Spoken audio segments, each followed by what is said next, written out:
नमस्कार। आज हम भारत के एक बहुत ही जरूरी संवैधानिक पद को समझने वाले हैं, उपराष्ट्रपति। ये कहानी है एक तरह से उस अल्टीमेट बैकअप की जो ये पक्का करता है कि देश के सबसे ऊंचे पद की कुर्सी कभी कभी भी खाली न रहे। चलिए इसे ऐसे समझते हैं। मान लीजिए कि भारत एक बहुत बड़ा परिवार है। अब क्या होगा अगर इस परिवार का जो मुखिया है वो अचानक से कहीं चला जाए या काम न कर पाए, तो फिर परिवार को कौन संभालेगा? ये एक बड़ा सवाल है। तो इसी सवाल का जवाब हमारे संविधान बनाने वालों ने बहुत पहले ही सोच लिया था। उन्होंने तय किया कि इस परिवार को एक उप मुखिया की जरूरत है, या कहें तो एक छोटे पापा की। कोई तो ऐसा होना चाहिए ना जो मुखिया के न रहने पर सारी जिम्मेदारियां उठा सके, और बस यहीं से उपराष्ट्रपति पद की नींव पड़ी।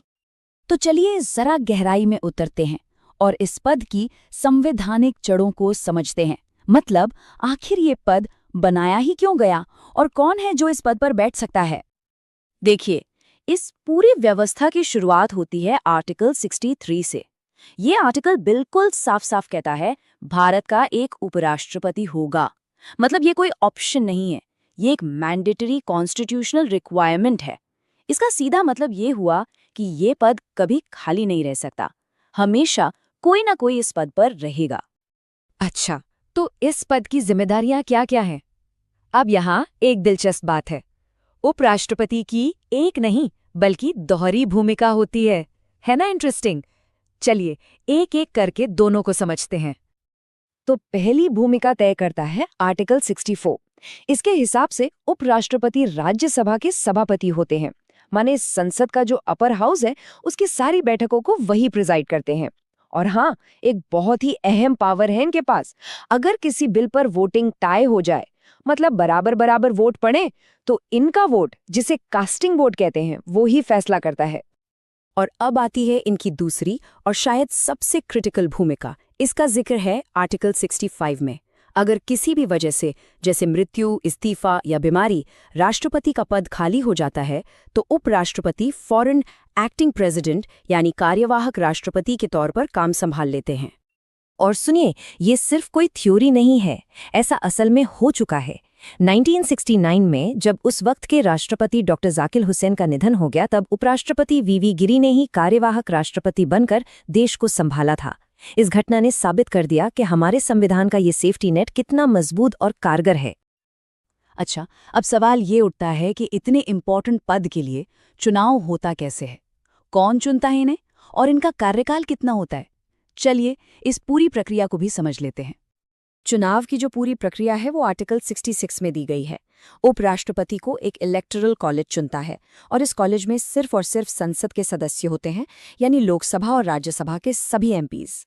इसमें विधायकों का कोई रोल नहीं होता।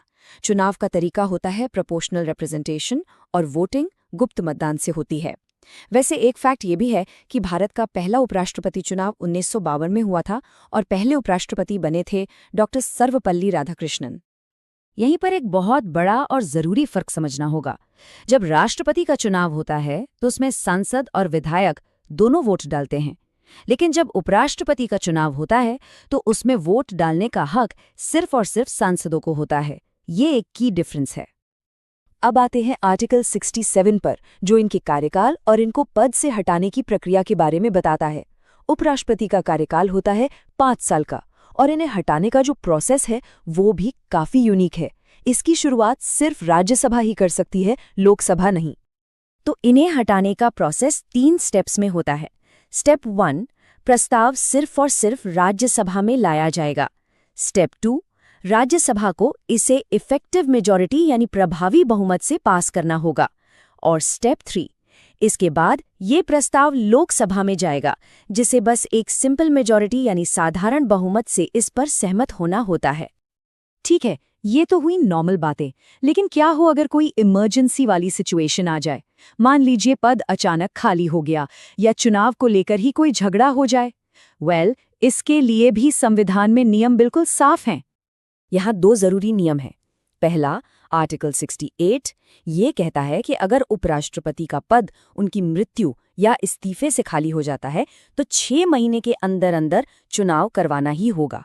दूसरा नियम है आर्टिकल 69। इसके मुताबिक उपराष्ट्रपति को पद की शपथ भारत के राष्ट्रपति दिलाते हैं। लेकिन सोचिए, एक ऐसी सिचुएशन भी तो हो सकती है जब बड़े पापा और छोटे पापा, मतलब राष्ट्रपति और उपराष्ट्रपति दोनों ही ना हों। तब क्या होगा? तब देश का नेतृत्व किसके हाथ में जाएगा? इसका जवाब हमें मिलता है आर्टिकल 70 और इतिहास की एक असल घटना से। संविधान कहता है कि ऐसी किसी भी अनफोर्सीन सिचुएशन के लिए संसद कानून बना सकती है, और 1969 में बिल्कुल यही हुआ था। जब एक्टिंग प्रेसिडेंट वीवी गिरी ने भी इस्तीफा दे दिया, तब संसद के बनाए कानून के हिसाब से भारत के चीफ जस्टिस एम हिदायतुल्लाह ने राष्ट्रपति का पद संभाला था। तो सिस्टम में हर चीज का इंतजाम है। और मान लीजिए चुनाव की प्रक्रिया पर ही कोई विवाद खड़ा हो जाए तो इसके लिए है आर्टिकल 71। ये बिल्कुल साफ कर देता है कि उपराष्ट्रपति चुनाव से जुड़ा कोई भी मामला या विवाद सुलझाने का आखिरी अधिकार सिर्फ और सिर्फ सुप्रीम कोर्ट ऑफ इंडिया के पास है, और उनका फैसला ही फाइनल माना जाएगा। तो चलिए, अब तक जो भी हमने समझा है उसे फटाफट एक बार रिकैप कर लेते हैं। जो भी मुख्य बातें हैं उन पर एक नजर डाल लेते हैं। तो संक्षेप में, उपराष्ट्रपति की प्राइमरी भूमिका है राज्यसभा के सभापति की। इनका चुनाव कौन करता है? सिर्फ संसद के सदस्य। कार्यकाल कितना? पूरे 5 साल। इनको हटाने की शुरुआत कौन कर सकता है? सिर्फ राज्यसभा, जिस पर लोकसभा की सहमति चाहिए। शपथ कौन दिलाता है? भारत के राष्ट्रपति। और चुनावी झगड़े कौन सुलझाता है? सिर्फ सुप्रीम कोर्ट। सिंपल। तो आखिर में हम इस पूरी बात को ऐसे समझ सकते हैं कि जिस तरह परिवार में कोई संकट आने पर एक छोटे पापा आगे आकर सब कुछ संभाल लेते हैं, ठीक उसी तरह भारत के उपराष्ट्रपति ये पक्का करते हैं कि देश के नेतृत्व की बागडोर कभी भी किसी भी हाल में खाली ना रहे। और ये पूरी चर्चा हमें गहरे सवाल के साथ छोड़ जाती है। सिर्फ उत्तराधिकार की लाइन में खड़े होने के अलावा किसी भी देश की स्थिरता को बनाए रखने के लिए एक बैकअप लीडर का सबसे जरूरी योगदान क्या होता है? इस पर सोचिएगा जरूर।